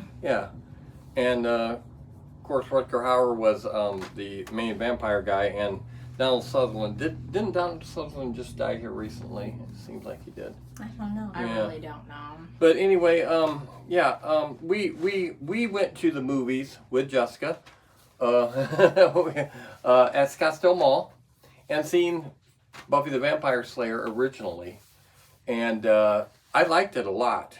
Okay, did you like it a lot? Yeah, I mean, okay. 20 minutes later. Yeah. So yeah, I big fan of Buffy. So you can imagine that when a few years later they announced they were going to have Buffy the Vampire Slayer on TV, going to be TVs there. It's like, oh yes. Those two could not be further. Yeah, and so we start watching. It's like, this isn't Buffy the Vampire Slayer. This is like a soap opera type thing, and I watched, I think, the first 2 episodes, and then I stopped watching it. She continued watching it and liking it, but it's like, if I want to watch a soap opera with the vampires, I'd let you know. But no, that was not Buffy the Vampire Slayer, the movie. They went totally off on a different style. It wasn't funny. I mean, it was a huge hit. I don't have a problem with it. I don't have a problem with Sarah Michelle Gellar, but very skinny, very tiny. I don't. She still is. Yeah, I don't. Girls like that, I don't really, And we have a Buffy the Vampire Slayer book. I see it. Yeah. It looks cartoonish on the front. It will never be read by us, and never has been read. It looks brand new. Although I read all the time, that's not the kind of book I read. At one time, we had all the series of Buffy the Vampire Slayer. Oh yeah. All of them, all through. I don't know how many like seasons 8. there were. There were quite a bit. When we did a Comic-Con, somebody went crazy and they bought them all. They wanted all of them because she stopped watching them and stuff like that. Now, there's only one particular episode that caught my eye that I really didn't like, and that was that one. Them people were a little weird looking. I didn't care for those monsters. What? That bothered crazy. you? Yeah, I didn't care for those. Oh, it didn't bother me. And I didn't like the fact that there was no talking. Did you know that one of them is the guy that played Billy in Hocus Pocus? Oh, was it? Yeah. Okay. He's done a lot of stuff. Yeah, he has. He was in Hellboy. And then, of course, it branched off into Angel, which wasn't as popular, didn't go as long, but you're already milking it that far, so it's like, And then here recently, they were just talking about rebooting. It got canceled. Yes, it got canceled. It was going to be rebooted on Hulu. I wonder why, though. Buffy the Vampire Slayer returns to Springdale or something like that. And a couple days ago, they announced that they weren't going to do it. And not even she knew why. Yeah, they didn't that's tell what her. I saw on Facebook. Like, she was shocked. Because she was going to be in it. She wasn't going to be the main Slayer, but she was going to be Would it in had worked now? I don't know. What do you think? Probably. Yeah. Also, and there's a lot of science fiction out there. We bought this at a con, didn't we? Yes, you did. That Patty wasn't I at. wasn't there. You bought it for me. I think it was one horror hound when we were in that crowded horror hound situation where we're seeing Erie, Indiana people. Yes, it has a lid on it. So Okay, but yeah, we bought her this because she was a Buffy the Vampire Slayer fan. It's the music. I wrote all this music myself, and yeah, I don't know what music it is. The Walk Through the Fire. Yeah, and it shows the cast of Buffy. And speaking of the cast, let me tell you a little story. Last week on our Friday night show of Zowie that we do Friday nights with Zowie, we made a reference to a character on a commercial. I'm not going to say who the commercial and who the person, but I wouldn't say it was in bad taste because we weren't making fun of the person or the commercial or anything like that. Only the one word that this person says. That's all I was doing. And the very next day, this person supposedly, it was not true, supposedly died. Okay, it was on the internet, and then it was proven to be a hoax. This person that I was making a joke about what he said had died. Okay, fine. All right, that was weird, but thank goodness the guy didn't die. Okay, great. So yesterday, or no, day before yesterday, both these decisions happened on a Thursday. Okay, on Thursday I decided to review the movie, do our first review of Buffy the Vampire Slayer. Okay, so yesterday, what did we find out? Just like on with that, Nicholas Brendan, who played Xander, died from real? Buffy. Yeah, so it's like 2 weeks in a row. I decided to have something to do with a show, and then it supposedly somebody might have died, and somebody did die. So I got to be very careful about what movie or what I pick to make fun of the next week, because I'm afraid I'm going to take him down. Now, I didn't do anything with Chuck Norris, so you can't blame me with Chuck Norris, okay? Chuck Norris died on his own, okay? So that had nothing to do with me. I don't think Chuck Norris was ever in anything scary anyway, any horror. I mean, he might have been. I'm not totally up on Chuck Norris. I have nothing against Chuck Norris. He's fine, but I don't know everything that he has done. But we were all saddened about that, of course. But he seemed like a nice guy. I just thought it was weird about the Buffy thing, and then the thing. But we've seen his shots of the Xander, and he looked rough. He's had some issues. He looked like he'd been on a week drunk or something like that. He looked rough, and I don't know what he died of. It probably had to do with his lifestyle, though. I mean, a lot of these actors and actresses, they got to stay working. They got to stay focused on something, and when they get off that trail, a lot of times it screws them up. Adam Ant is one good example of when he backed off of doing his. It was because he was bipolar and it had to be medicated. Don't even. Yeah, but no. What I'm saying is he did better when he was busy. He has to work. Yeah, he's a good example of it. He's doing okay now, but he had a spell where he was having issues, but he wasn't keeping his. You got to keep your head focused when you're having issues. And be on the right medication. Yes. So anyway, that's our Buffy story. Is there anything else we needed to add to Buffy? But I didn't like the Buffy series. I did. Nothing It's against one her. of my favorites. I liked her in the Scooby-Doo movies. Oh, I follow him on Facebook. I've seen Spike appear at certain Comic-Cons. Man, he doesn't look the same. No. Well, he doesn't have the white hair. Yeah, you got to have the white hair. If you're gonna, he wears old man shoes. And if you're, he did. It was old. He's an old man now. What does old man shoes look like? These are, I'm wearing these type of dress shoes because of Those are not the dress being black. shoes. Those are old man. I work at the back of a restaurant orthopedic shoes.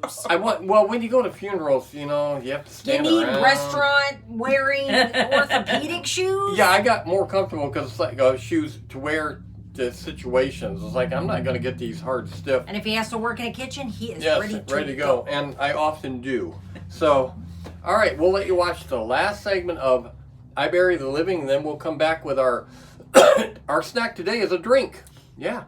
And I want to talk about a few more things that we didn't get to squeeze in before. So here we go.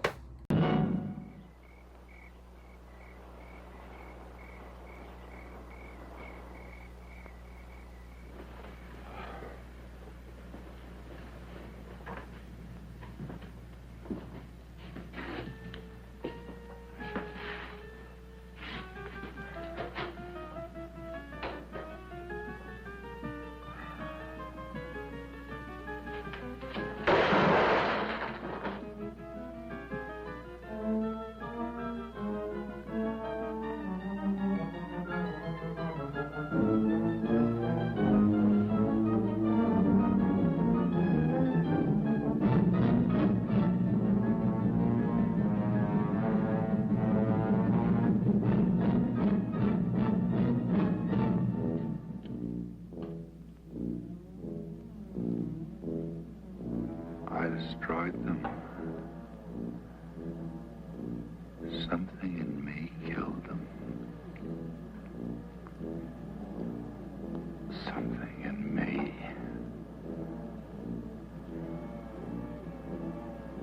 But I couldn't refuse the job. Not a man with my reasoning power. Power.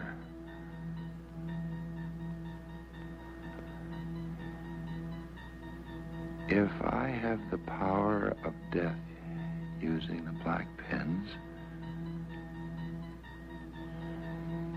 then I must have the power of life using the white ones.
This is the cemetery, that's right. This is Rosamund Middle. Rosamond, I don't... Yes? Can't you hear me? This is Rosamund Middle. Jay's wife. Rosamond, yes. Just received a cable, Bob. Can't you hear me? You just received a cable from Paris, France. That's right. I'll read it again. Regret. Jacob W. Middle died in Hotel Royale. Body awaits disposition. Signed, American Embassy, Paris, France. That's right. He died there. Died in Paris, France. Died. Jacob W. Middle. Impossible.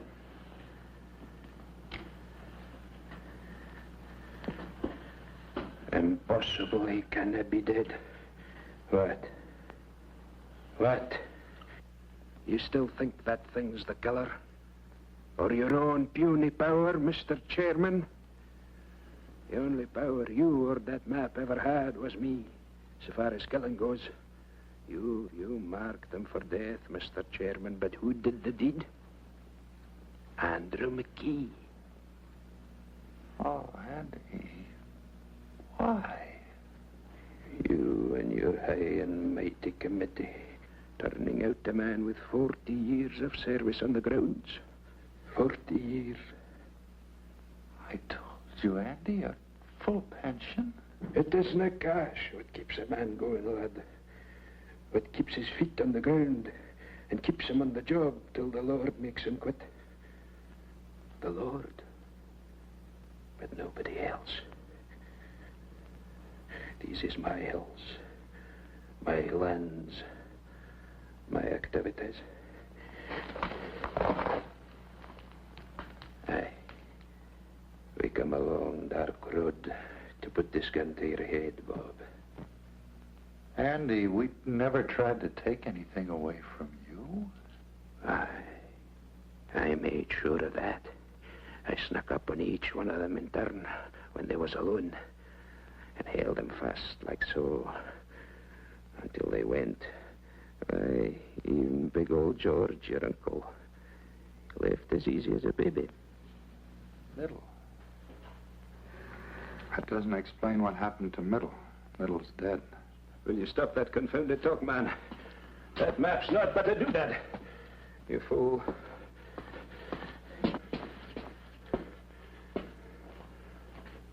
There is nothing to fear here.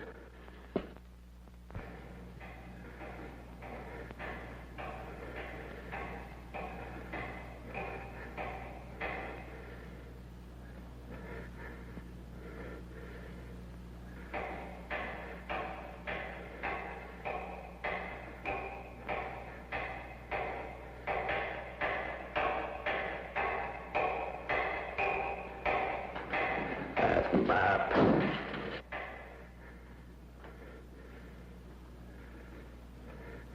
Andy, talk about something else, quick. It's important. We're finished with talking. Finished you are with maps and pins black and white. Talk about something else, I said. It's important right now. Talk about anything else. Now.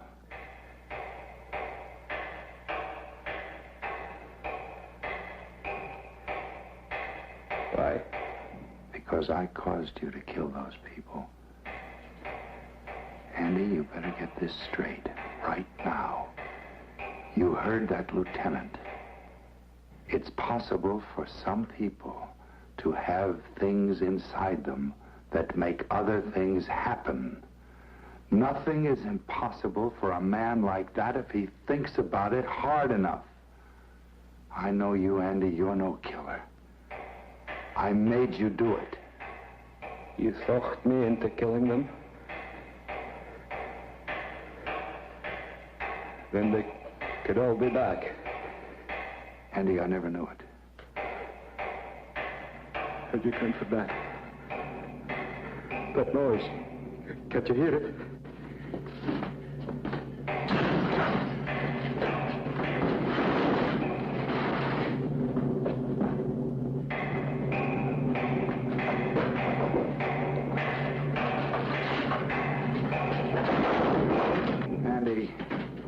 Hey, stop it. There's nobody.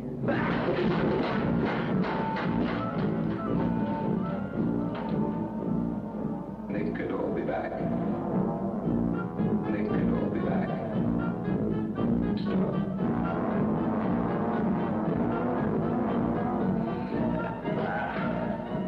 Don't get me sticky, sir. Go away. You should have said it 10 minutes for it. But now it's too late. Too late.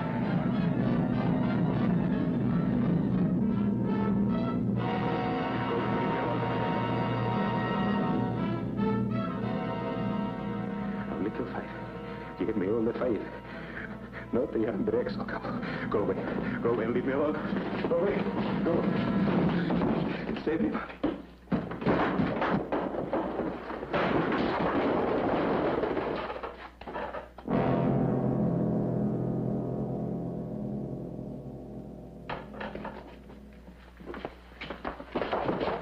He's dead, Lieutenant. All right, forget the normal procedure. Get him out of here.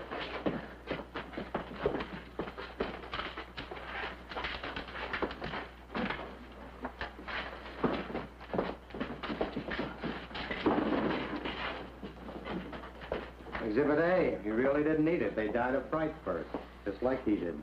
You're forgetting about those 7 trips to the mausoleum, Lieutenant. 7 bodies, 7 trips. They helped. Lieutenant, Jacob Middle died in France. Well, that was a plant, Mr. Kraft. Middle's all right. Sorry we had to put you through this, but it was the best way to make McKee come out in the open. Mrs. Middle stayed up all night at headquarters, waiting for us to call in. Our radio car is posted just outside. We signaled her to phone you and tell you that lie about her husband. Am I getting through to you, Mr. Kraft? Well, not quite yet. We watched him, Bob. He actually managed to unearth all 7 of them. Wonder what got into him. It was those white pens.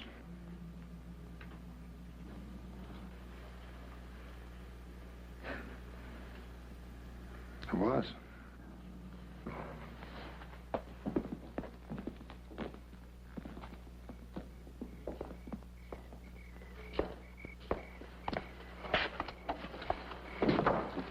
Annie, I lost my overcoat. Oh, where? Which one? I'll get it. No, never mind.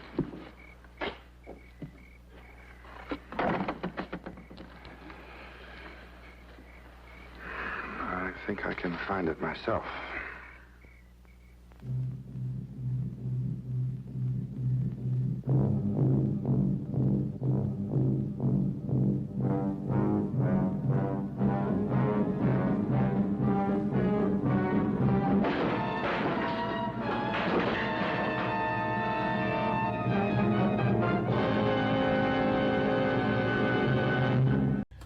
All right.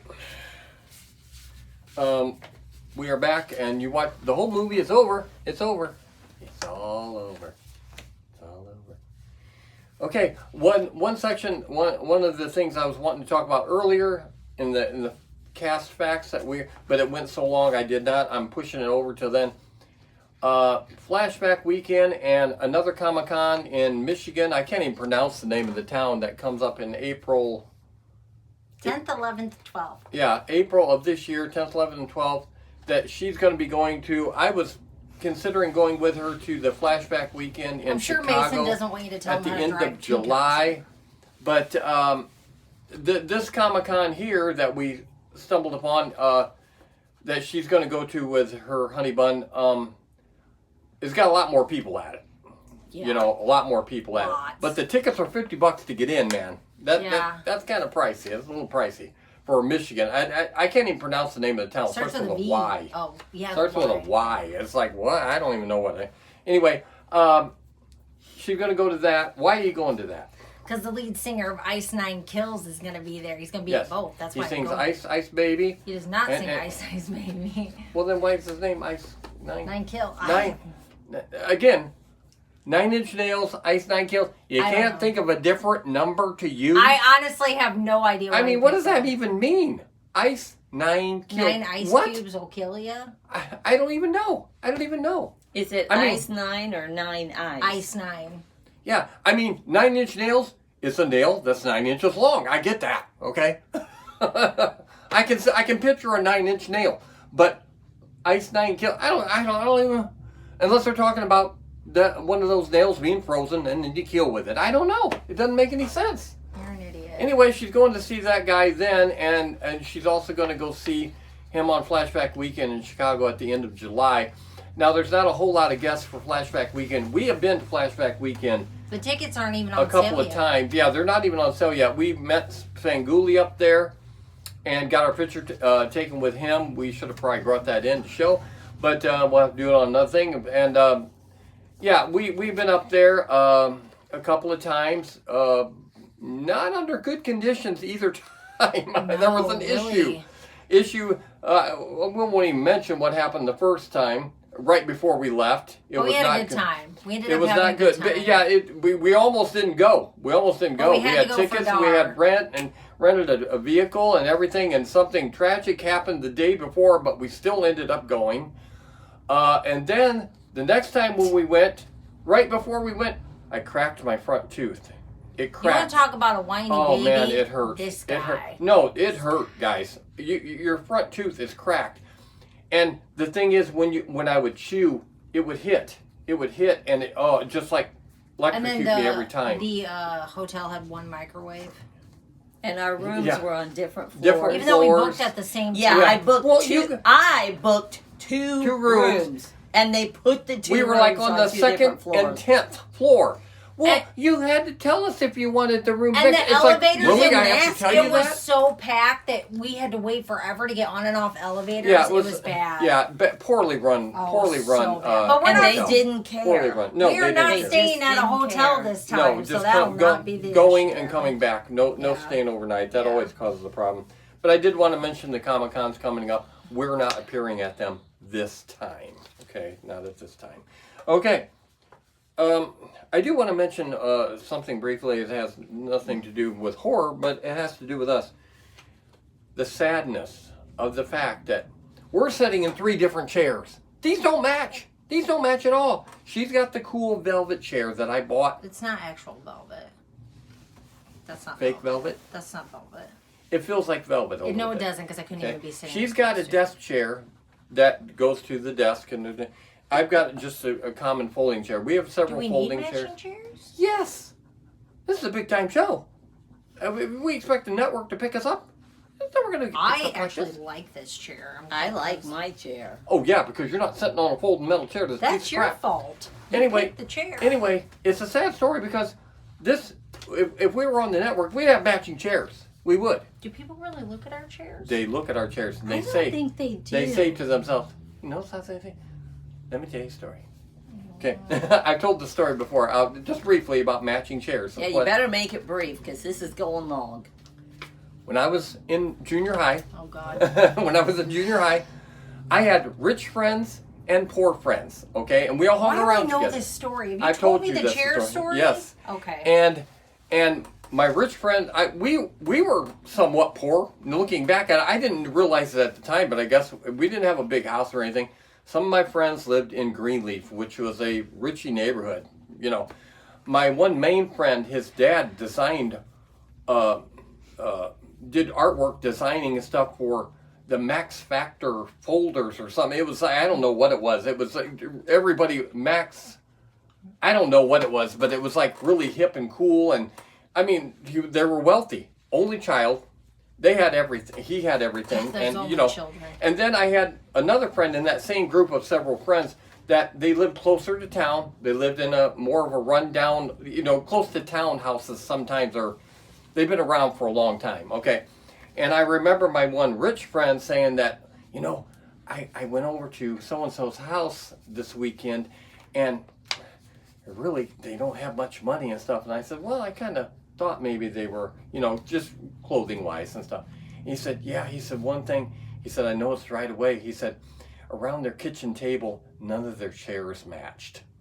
And it was like, It was like, oh, can you imagine? I All of our chairs match. All of our chairs matched at our house, even though we weren't rich. But you know what, though? I can honestly say I've never been at someone's house where their kitchen table chairs. But in junior high, to be, it's like one of my friends, none of their chairs matched around. That is kind of wild. I've never seen that. It's I like, don't think I've wow. seen that. Yeah. That's how poor they were. Their kitchen table chairs didn't even match. They had random chairs.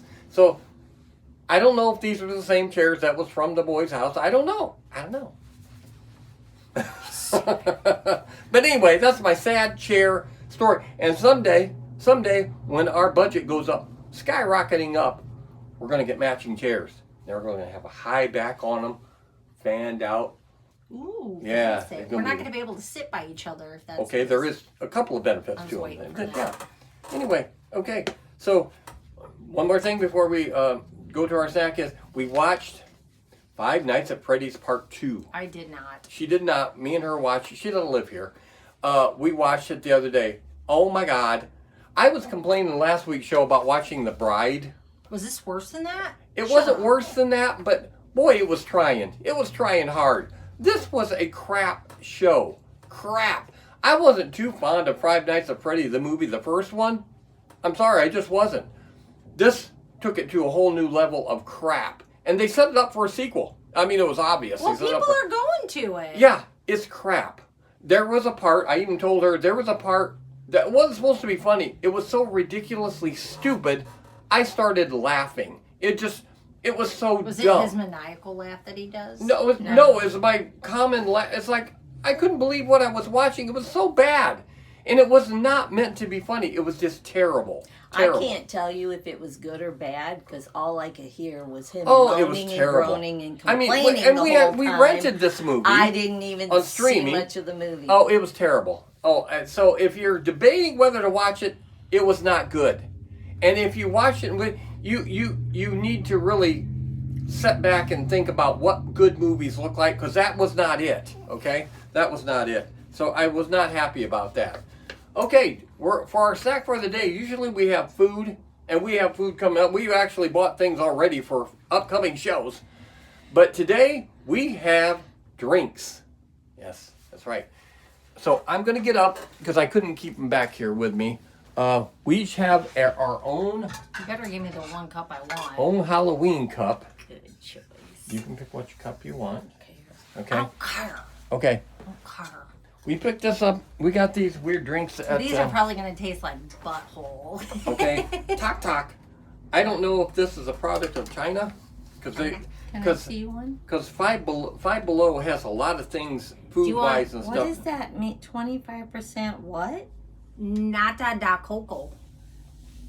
What does that even mean? Ready? Oh my God. You know what it means? Butthole. It says New Jersey. I mean, nothing. 160 calories? Oh my God, What's the white stuff in there? I'm thinking it's plastic. Around? Yeah. You can see like white pieces floating around. What? This is It's not plastic. This is a strawberry juice drink, and that is a melon juice drink. This is horrible for you. Oh God.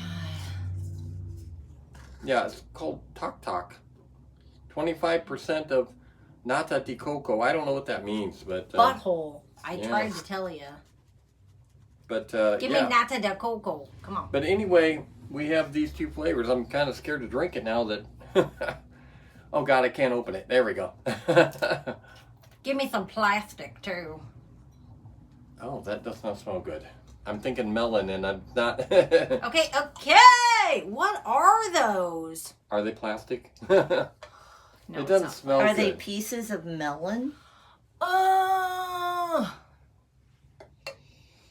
Okay, if I smell this too much, I won't be able to drink it. Very bland. No, it's not as bad as you would think. The smell doesn't go. I barely taste melon. I can taste melon. I can taste melon. Yeah. I don't want to drink all this. Oh, you don't have to. Yeah, I'll dump it. We want to try the others. Okay, but that's not melon. Yeah, it is. No. Yeah. But it's chewy. Oh, you're chewing it? What do you think you're supposed to do? I It's a wouldn't eat big that. chunk. I mean, as far as I know, it is plastic, so I'm not Okay, how you gonna dump that in my cup if I don't? I'm not. I'm going to dump your cup out. I'll be right back, Take everybody. my glass. We're across from the bathroom area, so I'm going to step out, entertain. Think of a topic. Hurry up. That's your time. Leave me alone. Yeah. Don't put your nose in the bottle. I didn't. Ew. Ugh, eat the rubber. Ugh. I don't like it. I'm back.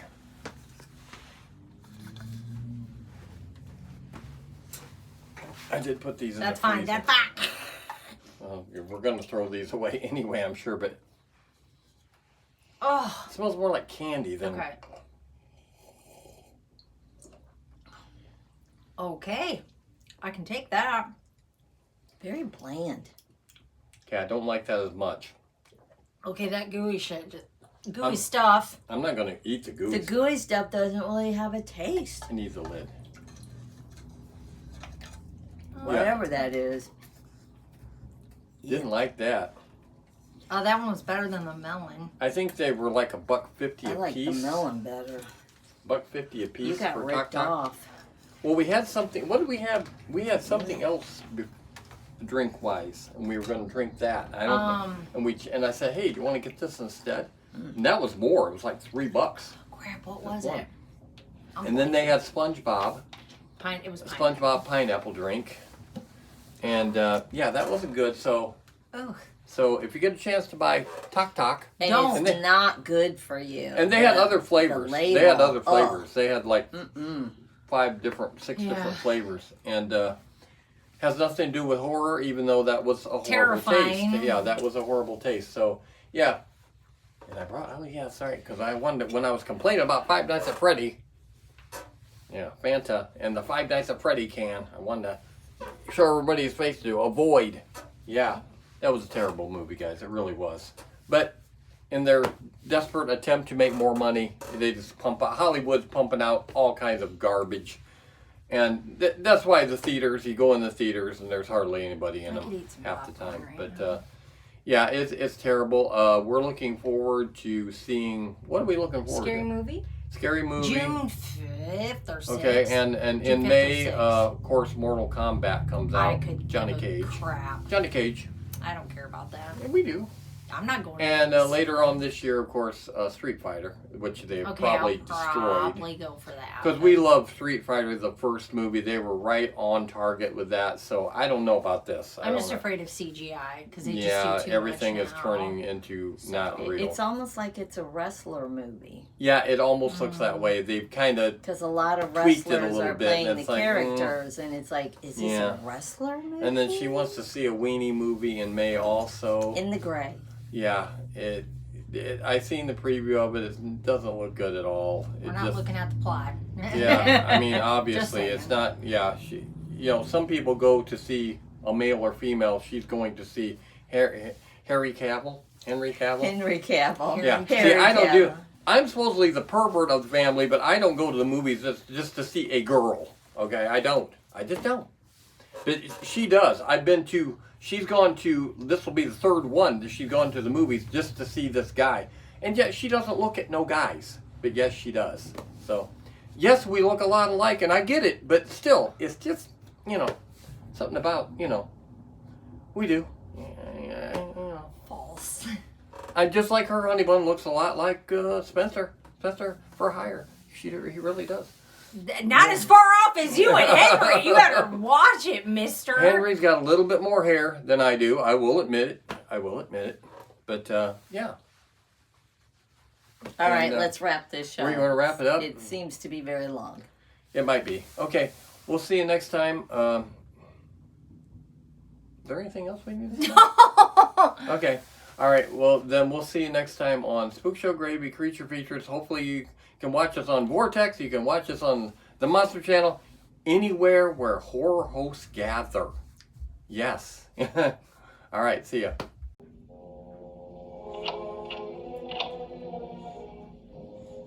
This time we didn't forget the gravy.